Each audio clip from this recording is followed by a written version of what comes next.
Look for an alternate.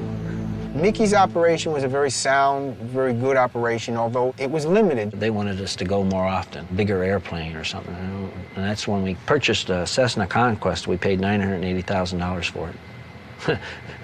In cash. How do you like that? You can try that one today. We'd made one trip with it.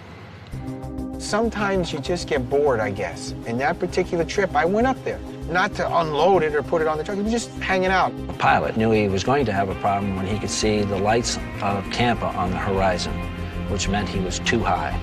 If he could see the lights of Tampa, that meant that they could see him with radar. Next thing I know, wham, these cars start flying by, police cars. And here comes a chase plane. First, they were chasing him with the military airplanes. Here come my guys who had the cars up there flying into the restaurant. What's up? What's up? We got to get out of here. We got to get out of here. And the military realized that it wasn't a threat. And by then, they'd called in the U.S. Customs. Cops are everywhere, all over this stuff. Everybody's going to go out the door. You don't throw nothing away. You throw everything away. First, the co-pilot would go out. 15, 20 minutes later, the pilot would go out and would leave the plane on autopilot and give it to the Bermuda Triangle. And nobody believed that I lost the load. And I said, I lost it, man. These guys will tell you I lost it. And they said, well, why isn't it in the paper? Show us the article in the paper, you know what I mean? When it first happened, of course, there's nothing in the newspaper. And you needed to bring them proof, but I couldn't prove it. I had no way to prove it.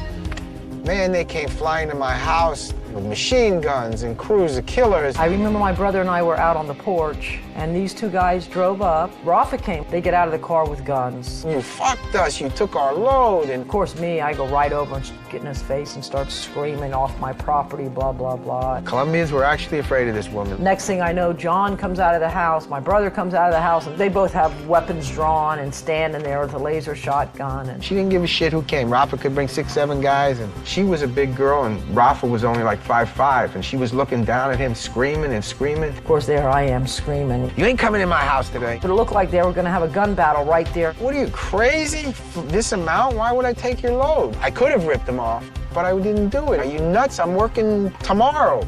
We're doing 1,000 tomorrow. Why wouldn't I take you 1,000? 500 kilos compared to what I'm bringing every week. It just wasn't worth it. It wasn't until the next day, and then I started reading about all this stuff being found. And that's the proof of the paper, because when you hand them the article, 480 kilos busted in Yeehaw Junction. And of course, they realized that we weren't stealing it. Okay, here's my 480 kilos. If we have to get rid of it, it's not our problem, it's your problem. But without the paper, you had no proof. Unfortunately, I mean, we lost a $1 million airplane, and they lost whatever it cost them for their product, so they write it off. And we wrote it off, too. Rafa was